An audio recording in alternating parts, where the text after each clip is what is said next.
अस्सलाम वालेकुम। मेरी 2 दिन से तबीयत ख़राब थी काफ़ी, तो तभी मैं ना कोई दिखा नहीं सका कोई चीज़ आपको। नज़ला ज़ुकाम और बुखार था। मैं आपको ना आज बताता हूँ।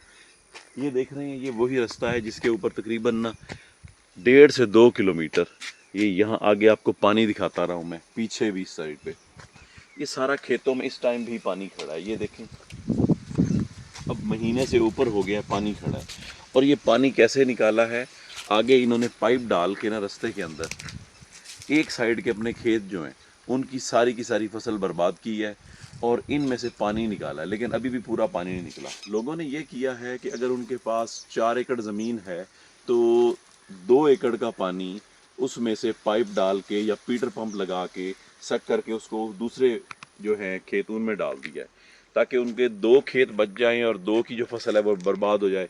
अब उन्होंने वो कहते हैं ना कि सर्वाइवल के कोई ना कोई तरीका निकालना था। ये फसल के ऊपर से गुजरा है पानी।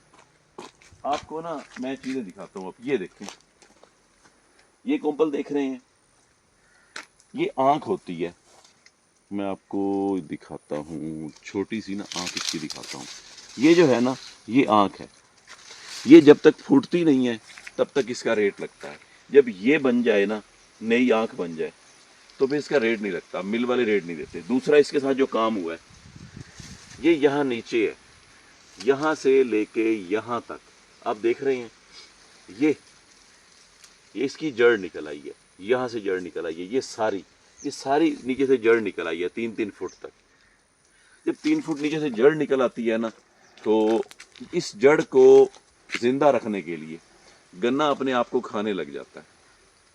इस जड़ को जिंदा रखने के लिए गन्ने ने अपनी फसल को खाना शुरू कर देना और कमज़ोर हो जाएगी फसल और फिर डेड। अच्छा, अब आपको एक चीज़ और बताता हूँ। ये गन्ने की फसल आप देख रहे हैं, बाहर से कोई भी आएगा ना तो वो बोलेगा बहुत लश ग्रीन है, बहुत अच्छी है, ये इससे बेहतर तो फसल ही कोई नहीं होती। लेकिन ये देखें, ये जो गन्ना होता है ना, ये यहाँ तक इसकी जो टोटियाँ हैं, यहाँ तक टोटी होती है। इसके ऊपर जो है सारा ये चारा है जो काटा जाता है और सर्दियों में जानवरों को खिलाया जाता है। इससे नीचे जो है वो गन्ना है। इशू ये आ रहा है कि ये जो गन्ना यहाँ से लेके वहाँ तक नीचे था, 4 फुट 4.5 फुट का दरमियान में गन्ना होता है, उसका नीचे से 3 फुट गन्ना ख़त्म हो चुका है। अब यही गन्ना 3 फुट जाएगा। मतलब कि जब 1 एकड़ से जो गन्ना निकलता था 900 मन 1100 मन, वो अब निकलेगा 350 मन 400 मन, मतलब कि वो खर्चा पूरा करेगा। उसके बाद वो हमारे दोस्त हैं जो टोबे वाली साइड पे रहते हैं, उनके यहाँ कहा जाता है कि बंदे तार हो जावे ना जिस वेले गन्ना, ते रिश्तेदार तवीज़ करन लग जाते हैं कि भाई इन्हां तो बर्बाद करो, इन्होंने साढ़े तो अगे टप जाना है। इस टाइम फसल देखने में वही है कि बंदे तार है, लेकिन ओरिजिनली ये अंदर से खोखली है। ये वो केमिकल वाला पानी है जिसको लग चुका है और यही चीनी जो है लोगों ने खानी है।